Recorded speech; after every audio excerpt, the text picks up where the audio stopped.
that knows all. God does not do evil. He is not tempted of evil, and neither does he tempt any man of evil. God doesn't do it. But what God does, God leaves us many times to our own devices. In other words, he let Mother Nature take place. He lets chance take place. And sometimes he will intervene, but many times he just lets it happen because in all things, God has a will and a purpose. Amen. And I want to say that in the tragic incidents that happened a couple of days ago, that you look for some good to come out of bad situations. And I just believe and have to believe that God allows something good to come out of that which is bad. I believe that God has a purpose for everything. He allowed that young woman to leave her. There's a reason for it. And if nothing else, Sister Brittany, just your testimony. It's reasonable. It stirs us sometimes. When we see how you can be with us today and gone tomorrow, it stirs us. Oh, bless his name. We don't want to see it happen again. And what can we do to prevent it or stop it from happening again? So many times there's good that can come from the bad. I remember a few months back when Brother Joe Anderson got killed. And I remember I'm thinking, okay, what good can really come from this? You know, what good comes from that? And I began to see some of the young, as we call them, thugs, or whatever you want to call them, the young guys on the street, and they were really upset about this. They were incensed about the fact that someone decided to shoot an old man. And they were upset, they were cursing, they were mad, you know, and so some good came from it in the sense that he brought people's minds back to understand that certain things just should not happen. But thank God that he does have a purpose. We may not see it, it may be hard to accept, but God has a purpose for all things. All things, God has a purpose. And one of the things we understand is he has not relinquished control. No. He has never and never will relinquish control of us to the devil. Amen. You don't have to be afraid of the devil because God has never taken his hand off of us. And nobody can pluck us out of his hand. No, the devil can't do that. So we don't be afraid of him, but you know, God has never and will never stop reigning in your life. And I didn't say R-A-I-N, R-E-I-G-N. He will never stop reigning, ruling, governing your life. He would never do that. He would never give us up like that. Let the devil have his way. Even when he went to Job and he told the devil, said, listen, everything that he has is in your hands, but don't touch Job. See, he didn't give control of Job to the devil and say, you do what you want to do. He said, no, you can touch his possessions, but you cannot touch Job. God doesn't give control over. We are his children. He cares about us. He watches over us. He protects us. He puts an umbrella over our heads in his earth. He puts a hedge around us. God has never and will never relinquish control of our lives. And then, we have to understand too, those are ours. There are some things that God that will never be touched because of us. Things, your husbands, your wives, are under your protection many times. Did you all know that? Now think about what the devil did when he went to God and God told him, listen, all that he has is in your hands. He went and he took everything, even his children. But understand what happened. He never touched Job's wife. He could not touch Job's wife because Job's wife was considered part of Job. It was his other half. So he could not touch Job's wife. As much as he may have wanted to take everybody away from Job, he could not touch Job's wife. God does not relinquish control. And even when he went back and got permission, and I did say get permission from God to touch Job. God said, listen, he's in your hands. You can touch his bone, you can touch his flesh, but God said save his life. In other words, you can take him to the doors of death, but you better not kill him. God does not relinquish control. He knows what's going on at every moment, every second. There's nothing that's a secret. There's nothing that's done behind the closed doors. God's eyes are continually upon us, watching over us, governing our lives. Oh, saints, it makes me happy today to know that God is always there. So when trouble comes in my my life. And lets me know that God has permitted it. God has allowed it. I may not understand why, but God allowed it to happen. So you know what? I can handle it. I can keep praising him. I can keep lifting my hands because he will not put more on me than what I can bear. And he has not relinquished control. Oh, God is an intelligent, smart being. He knows exactly what he's doing. But today, for a few moments, God's given us a word. We've been telling you the last couple of weeks that there's a word in the book of Ecclesiastes says there's a time and a season for all things. And along that same vein on today, there is a time, and God marks times and seasons and everything else. God has put those things out there. And sometimes you said it's not marked on a calendar, but some things are marked on a calendar. And I want you to understand that God has certain things on the calendar. And we're going to talk about that for a few moments on today. We're going to be as expeditious as we can, but there are some things that are marked on the calendar.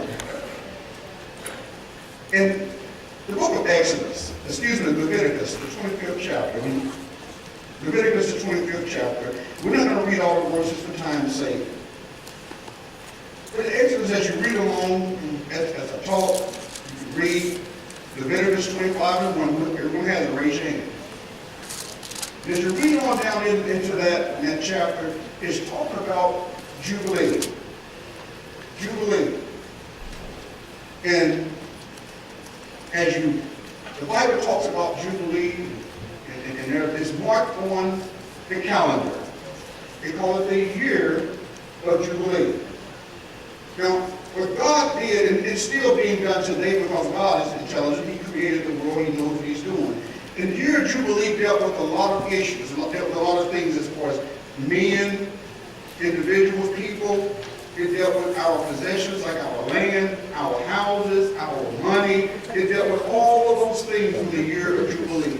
And for those of you that it's kind of hard to understand when you read all of this, if you're running references to the history and everything else, but for those who understand, the year of Jubilee was the 50th year. Jubilee 50, the 50th year. Now every 6 years, every 7 years, they said even with the ground, what would happen was in the 7th year, they wouldn't even plant crops. God said in the 6th year, he would give them enough bounty. And the crops would grow up and get such an overflow in the 6th year, they would be able to eat all of that for 3 years. In the 6th year. The 7th year was like a 7th year. You don't go out and plant in the ground. You don't go out and plant the crops. You don't go out and tend the vineyards. In other words, God said, because what man does, man has a tendency to destroy things, to mess things up. And so the ground had to lay fallow.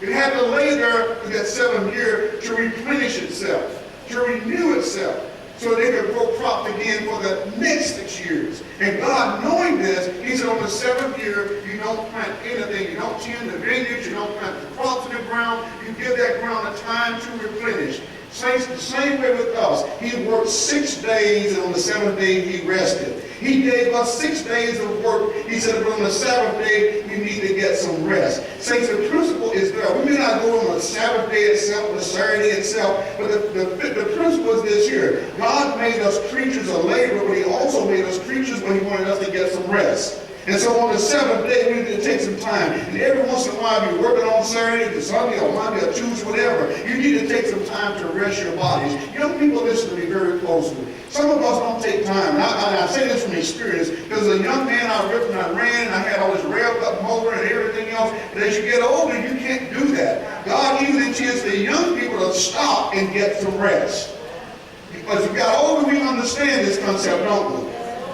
When you're younger, you don't think about this. We need to stop and get some rest. And so the concept of 6 days of work and 1 day of rest has always been there. It always works out. But the principle is this here. Get some rest. Your mind doesn't function right when you don't rest. Your body, it doesn't function right when you don't get rest. It will betray you and begin to work against you if you don't give your body rest.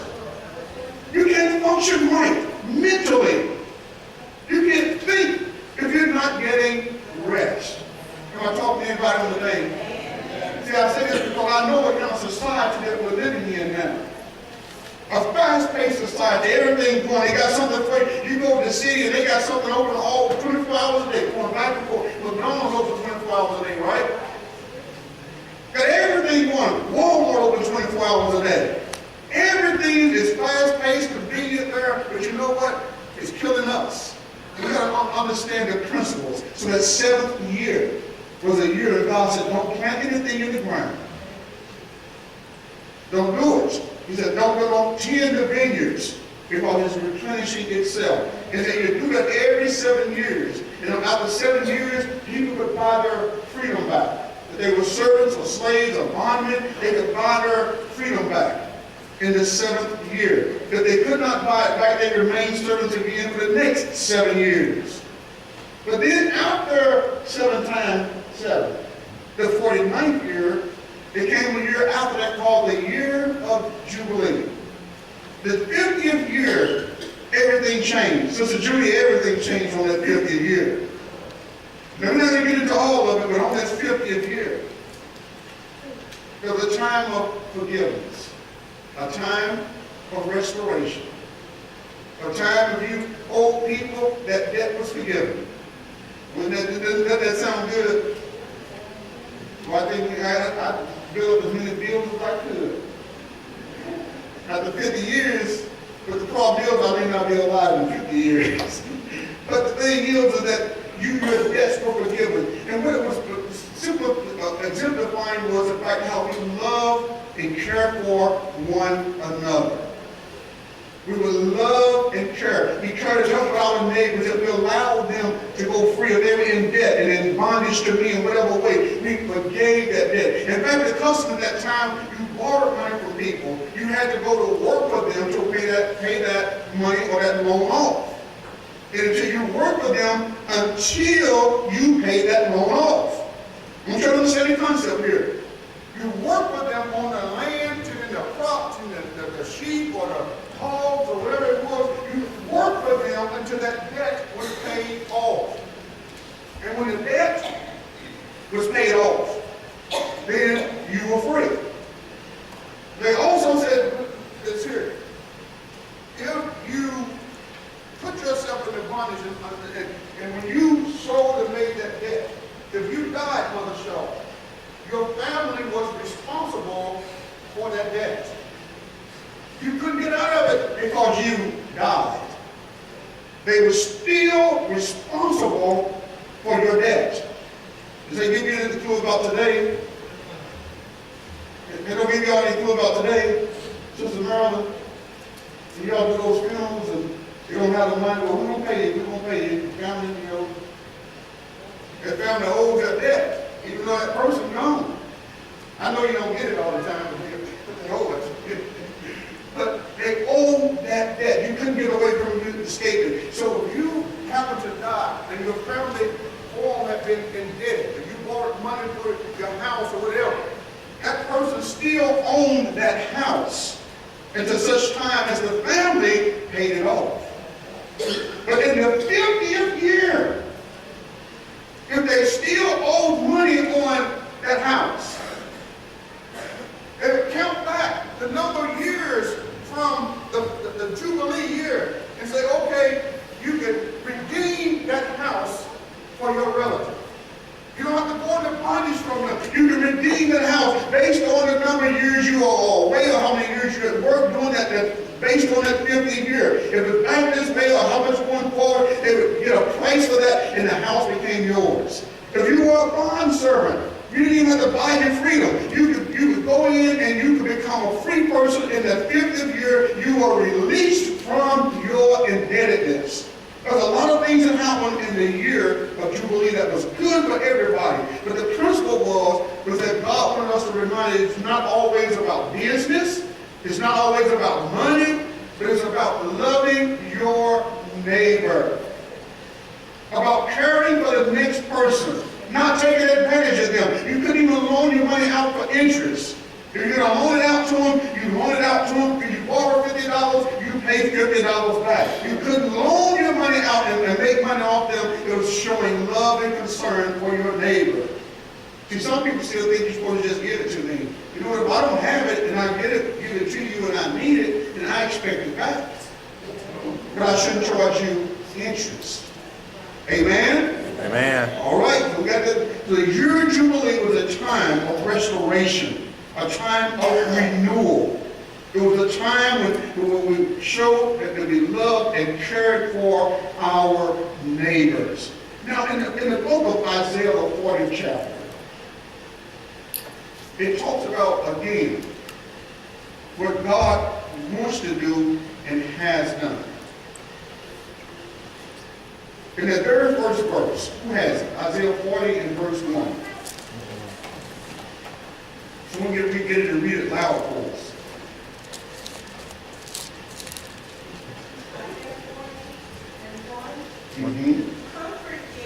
Comfort ye my people, said the Lord. Speak ye comfortably to Jerusalem, and cry unto her, that her warfare is accomplished, that her iniquity is pardoned, for she hath received of the Lord's hand double for all her sins. Amen. That's good enough for right now. To comfort ye my people. There's a time when God will hold on to anger. There's a time when God will be angry at his people. And usually when we think about when God is angry, it's because we have disobeyed him. We've done things that we should not have done, that we know that we shouldn't do. And God gets angry at us, just as a parent. You know, we tell our children, don't do this, and as soon as we turn our back, just what we told them not to do. And that's what we do to God. And it makes us angry. Anybody ever had it? You know, all of us have children. And you know how some of them are, they're very willful children. You can tell them, somebody said hard-headed. You can tell them, I just said it in a nice way. I said willful. That's right, Chris. he wasn't a tough one growing up, but he got one of my grandbabies. I call her a little gangster girl. She's very willful. Don't do it. When you turn your back, boy, she's looking. Well, they ain't watching, and she'll go right to it. But anyway, we do the very same thing to God. When we know that we shouldn't, we know that God has commanded us to don't do this and don't do that, but somehow we learn to step out of bounds and do it anyway. Even though I know I shouldn't do it, I'm going to do it. And that's what the Bible said, to him that knows to do it and not do it, and do it is not, to him it is what? It is sin. So in other words, we sin. We do that because we know we should not do it. And it angers God. It upsets God.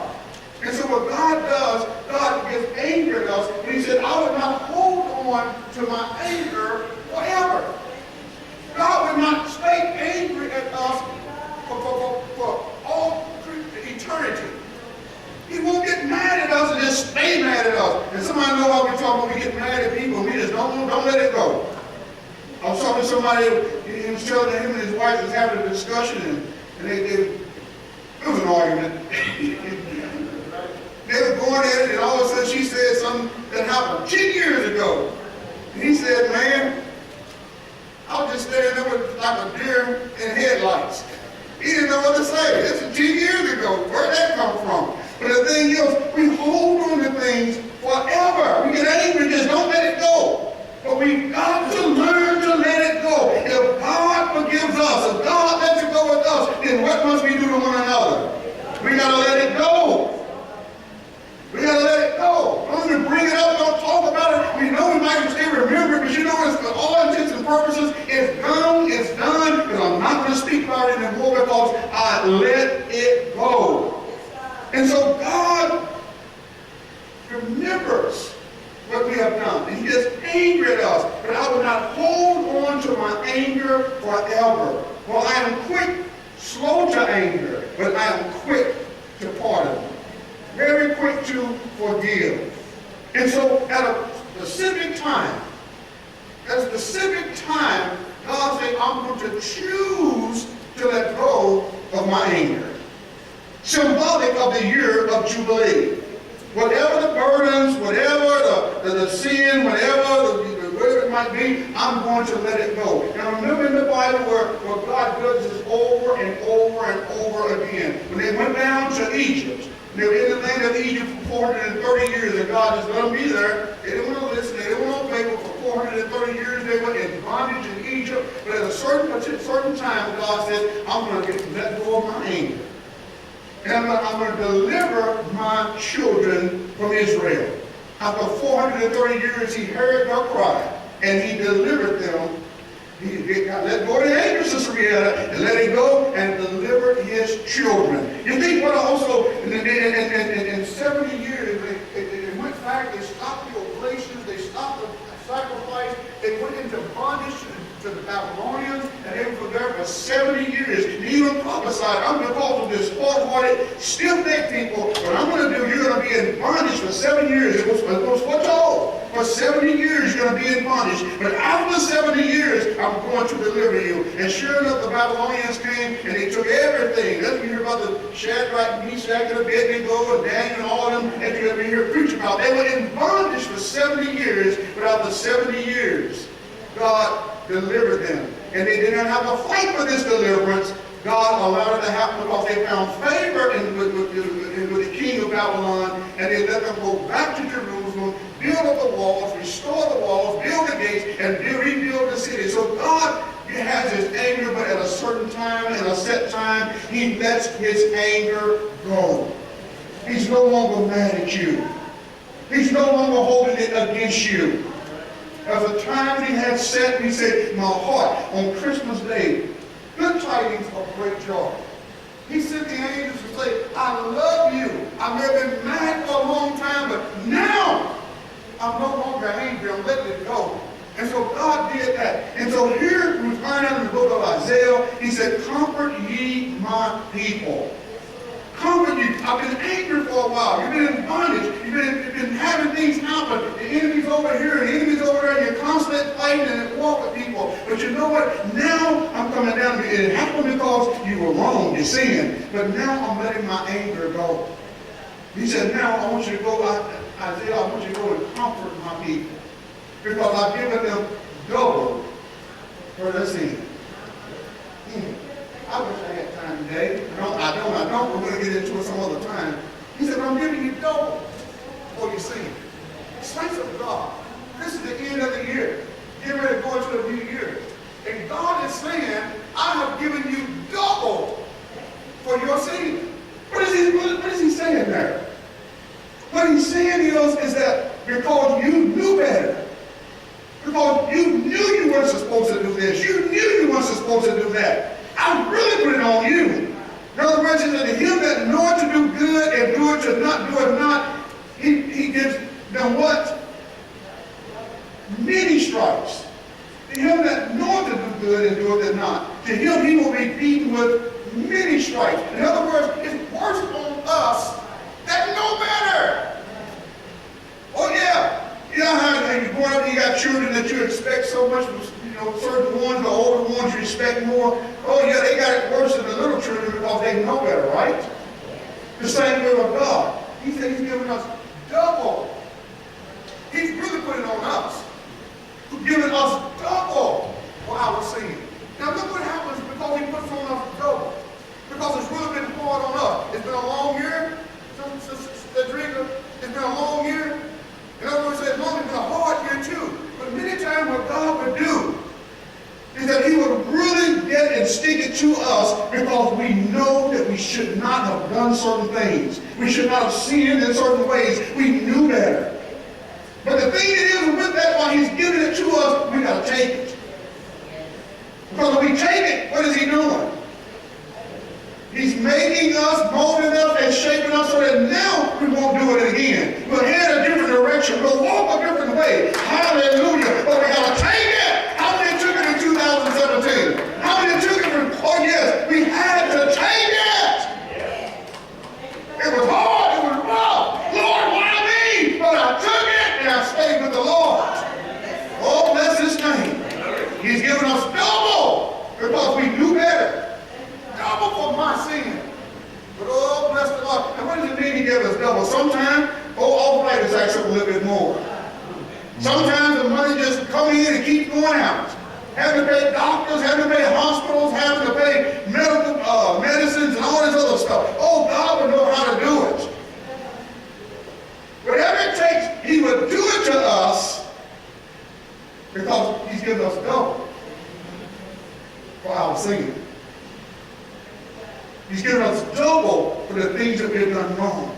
But he said, but now that time is over. So now I want you to speak comfort my people. And let them know they're not angry anymore. It's December 31st. A set time on the calendar, our time of Jubilee, our time when God would say, oh, I've been holding it, but now I'm releasing you. Your debt is paid. Because why is my debt paid? Because I sent my son. He went to the cross and he paid the price. So your debt is replaced. That's my time of Jubilee. And I don't have to wait until December 31st. I can do it whenever I come to God and say, forgive me of my sins. I believe that the Lord Jesus came in the flesh. He suffered and he died for my sins. And yet he rose on the third day. Even though I wasn't there and I never saw it, I believe it on today. It's my time of Jubilee. My sin, my debt, my wrongs, my transgressions, my iniquity, all of them are done away with. It's my time of Jubilee. It's a set time. And that time is when I accept Jesus. Oh, bless his name. That's my Jubilee. And God has a time set. He has that time set so that we can be free. But he said, comfort my people. And saints, I want you to understand something. It's been tough for a lot of us. Some of us don't complain, we don't grumble, we don't gripe. It's been hard. And sometimes, we think that certain people will never go through anything, don't we? Come on. You look at certain people, they don't ever go through anything. Let me tell you a secret. Every one of us going through something. All of us don't ever have a hate down. Some of us will learn to go ahead and lift their hand and say, hallelujah. See, we learn how to do that.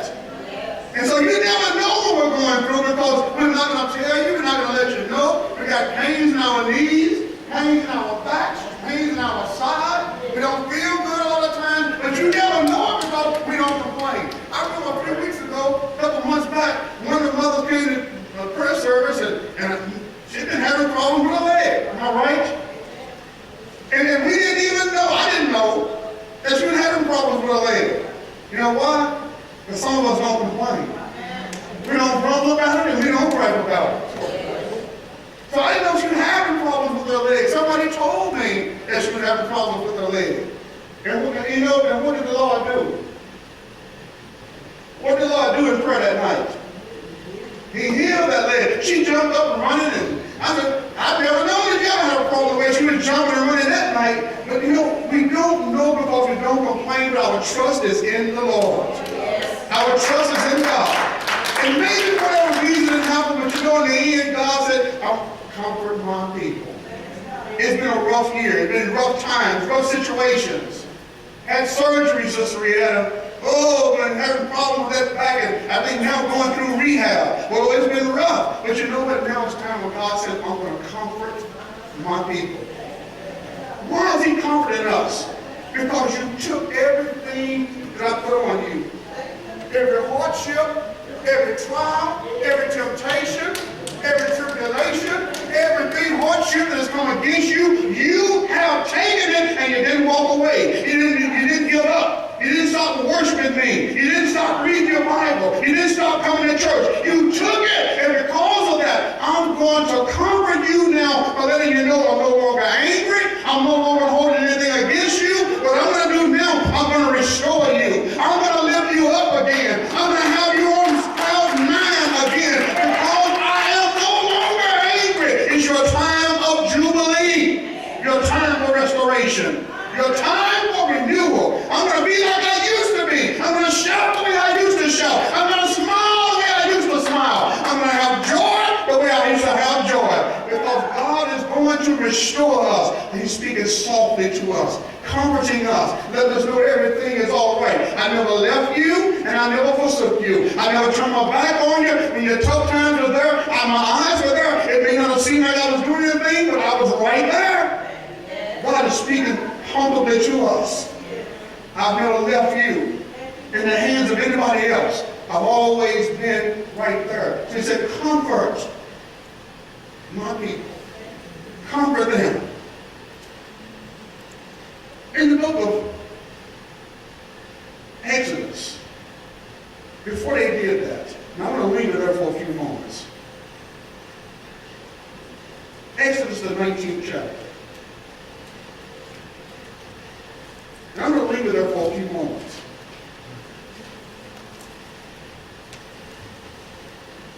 Every one of us wants a new beginning, a fresh start. And sometimes we really want it more than others. But we truly want that fresh start. And God gives it to us. And we can have it. Exodus, the 19th chapter. You have to say amen. And it says, in the third month, when the children of Israel were gone forth out of the land of Egypt, the same day came they into the wilderness of Sinai. For they were departed from Rephidim, and were come to the desert of Sinai, and pitched in the wilderness, and there Israel camped before the mountain. And Moses went up unto God, and the Lord called unto him out of the mountain, saying, Thou shalt thou say to the house of Jacob, and tell the children of Israel, You have seen what I did unto the Egyptians, and how I bare you on eagle's wings, and brought you unto myself. Now, therefore, if ye will obey my voice indeed, in other words, diligently, heeding what I'm saying, hearken unto my voice indeed, not just in part, but in all, and keep my covenant, then ye shall be a peculiar treasure unto me, above all people, for all the earth is mine. And ye shall be unto me a kingdom of priests, and a holy nation. These are the words which thou shalt speak unto the children of Israel. And Moses came and called for the elders of the people, and laid before their faces all these words which the Lord commanded him. And all the people answered together and said, All that the Lord hath spoken, we will do. And Moses returned the words of the people unto the Lord. And the Lord said unto Moses, Lo, I come unto thee in a thick cloud, that the people may hear when I speak with thee, and believe thee forever. And Moses told the words of the people unto the Lord. And the Lord said unto Moses, Go unto the people, and sanctify them today and tomorrow, and let them wash their clothes, and be ready against the third day. For the third day the Lord will come down in the sight of all the people upon Mount Sinai, and thou shalt set bounds upon the people round about, saying, Take heed to yourselves, that ye go not up into the mount, or touch the border of it. Whosoever touches the mount shall be surely put to death.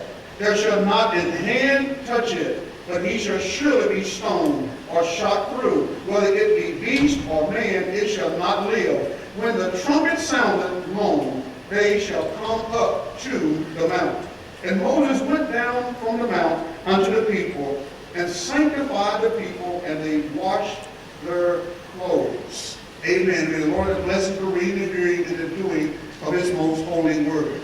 And as you see here, the children of Israel, they had come and to God delivered them from the Egyptians. They got to the wilderness. They got to the place where they were between the Egyptian army and the Red Sea. And all this just the beginning of their complaining. Actually, some of them started complaining even before they left Egypt. But they began to complain because the Egyptian army was behind them, the Red Sea was in front of them, they had nowhere to go, and they began to cry, well, there wasn't enough graves in Egypt that you could bring us out here in the wilderness to let us die. And so again, Moses went in and had intercession for the people. He prayed to God, and God told him just to hold up his staff and just show what he's to do. He delivered them. Well, they got across the Red Sea, and they went on, they destroyed the Egyptian army, and now they're out here, and they get a new start. After you have been delivered, after you have been set free, they have a new start. But before God could really do all that he wanted to with them, they had to sanctify themselves. They had to truly come and meet the Lord. And I'm sure show you what this means a little bit later. They had to truly come into a semblance of a relationship with God before God could finish doing what he wanted to do. And so when he did, he told them they didn't have the threat wasn't there anymore, the danger, the life wasn't there anymore. Now they could focus on God. And what they did was, God told them, listen, have them to go and sanctify themselves.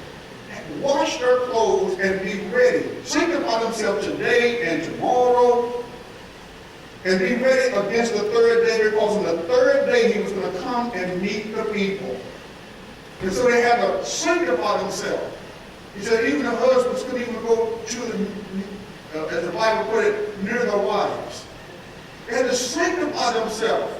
And not just in washing their clothes, not just in taking a bath, but they had to sanctify themselves and setting themselves apart, aside, and be ready for them to meet the Lord. And you just can't come to the Lord any kind of way. And to sanctify yourself to meet the Lord, we can wash your clothes. And many people, they got the good clothes on, they're taking a bath, and they're smelling good. But inwardly, they're still not ready to meet the Lord. So there's another way that we sanctify ourselves to meet the Lord. We must cleanse ourselves inwardly. We must cleanse our thoughts. We have to let go of our emotions and feelings that we have against people. We have to forgive others. And we have to, walk in a way. And so to prepare ourselves inwardly, we must be sanctified and cleansed on the inside. We've got to be clean in here. Those old thoughts, let them go. Those old ways, let them go. The anger, the malice, the hatred that you have for anyone, let it go. The unforgiving spirit, we got to let it go. You got to sanctify yourself and be ready to meet the Lord. You've got to be ready to listen, because he doesn't look on the outward appearance. He's looking what? He's looking at the heart. And if we come to him with the heart still messed up, with not confessing my sins, my ways, my wrongs, my iniquity, my transgressions, and we're not willing to admit those to the Lord and say, forgive me, we are not ready to meet him. And another thing, we got to be ready to change our ways. See, you don't have the strength to cleanse yourself up. I want you to notice here, you don't have the power within you. If you've been smoking for the last 50 years, you know what? It's going to be very hard for you to stop. Oh, yes, it is. If you had that man, that woman, you've known the pleasures, it's hard to give it up. If you've been drinking for the last 30, 40 years, it's hard to give it up. Drug addicts know what I'm talking about. If you've been on this stuff, and this stuff is so addictive, if you go out there and you're trying to give it up, it's very hard to give it up. Almost impossible to give it up. That's why we need the help of the Lord. So what we must do when we come to God, we must be willing and accept, admit, confess that, Lord, I have been wrong. And then be willing. I didn't say do it, but be willing to amend your ways. Willing to change. Knowing that I can't do it by myself. It must take the Lord God himself coming on the inside. I speak from experience on today, saints. I used to drink before I got saved years ago. When I thought I could give it up, I tried to stop. But then I found out when I tried to stop, it didn't last very long. Brother Oak, I stopped one time for 7 days. It didn't take but 7 days, and that was it. The second time I tried to stop, it lasted 2 days. So I found out that I couldn't do it on my own. But when I found out that it actually stopped, I wasn't even trying. I wasn't even trying to stop. What I was doing was giving my life to God. I started reading my Bible. I started coming to church. I asked God for forgiveness, and I wasn't even trying to. It was 2 weeks before I realized I hadn't had anything to drink. You can't do it. Some things you will never be able to do by yourself, but you got to be willing. And that's what prepares us to meet the Lord, because our minds have changed. Our hearts have changed. We are willing to do the things he wants us to do. And that's why we know that we're willing and that we're able and we're ready at this moment, at this time, that we're willing to meet the Lord right where we are. We come to Mount Sinai at the base of the mountain. Oh, saints of God, they cleanse themselves and cleanse their ways and then go into their wives and then do anything else. And they were ready on that third day to meet the Lord. And when they got ready, they had had sanctified themselves. They had cleansed themselves. God came down on the mountain on the third day, and the mountain smoked. Oh, the presence of God is awesome, saints. It is just awesome. When the glory of the Lord fell on that mountain, it began to, even the great mountains can stand before God. It began to smoke and quake, and the people were so afraid. In fact, they ran. They ran, and they told Moses, Moses, you talk to him. We don't want to talk to him. You talk to him, Moses. And so Moses had to talk to God. And they saw God. They heard God speaking to Moses. And then they knew that Moses was God's servant. They gave him instructions, and Moses went back and he said, all that the Lord said, we shall do. And that day Moses they made sacrifice. And they took the blood and they sprinkled it on the people. They didn't anoint them with oil. They anointed them with blood that day. It was a fresh beginning. It was a new day. They come out of bondage. They were free, but they were free to serve God. That's what God wants to do with us on the day of Jubilee. A time of Jubilee. We're no longer in bondage, but I choose to serve the Lord. Anybody else have that mindset on the day? I'm not in bondage. God doesn't have a gun to my head telling me I gotta live right, I can't do this and I can't do. No, there's no gun to my head, but I choose. I made a choice. And I'm going to serve the Lord. Oh, bless his name. I make a choice. And Lord, even if you never do anything else, I still make the choice to serve God. Hallelujah. If I'm weak, if I'm falter, if there's iniquity, if there's anything on the inside, Lord, I don't care. I choose to serve the Lord. And let me just go away from my mind. Let me tell you something else that God showed me a while back. Some of us go through life and we're doing everything we can not to sin. Come on, how many know that you're doing that? You're going through life every day. You're saying, Lord, I don't want to do this. I don't want to do that. It's on your mind. I don't want to sin. Let me tell you something. This is a miserable existence. Very miserable going through your day trying not to do wrong. So I can do wrong? I'm not saying that.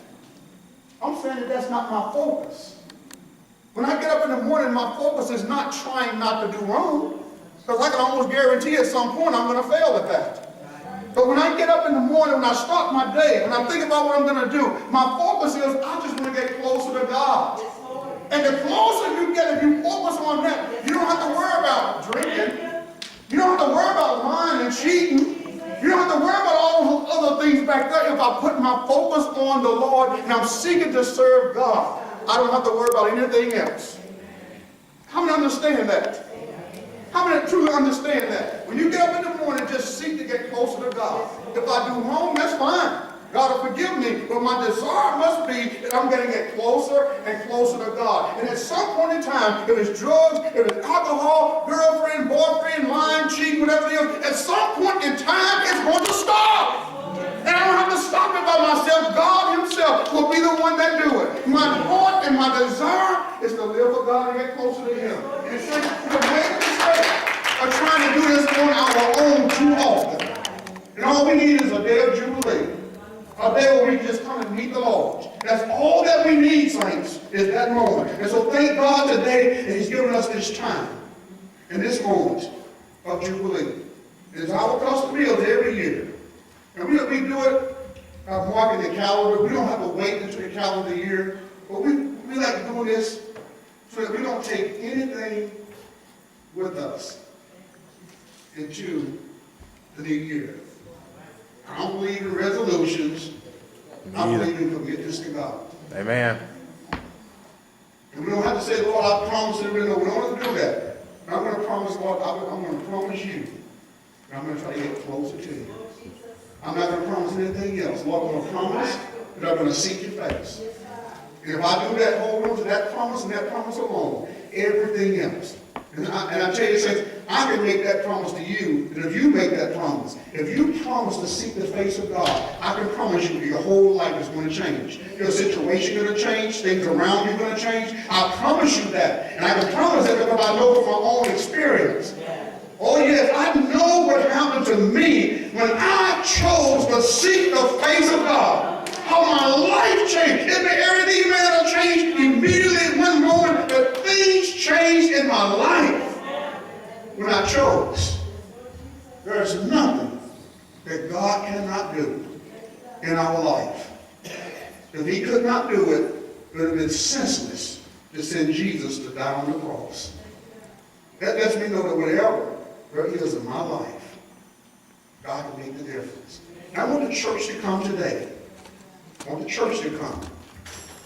Amen. Come on, church. Come on. This is our time. I want us clean.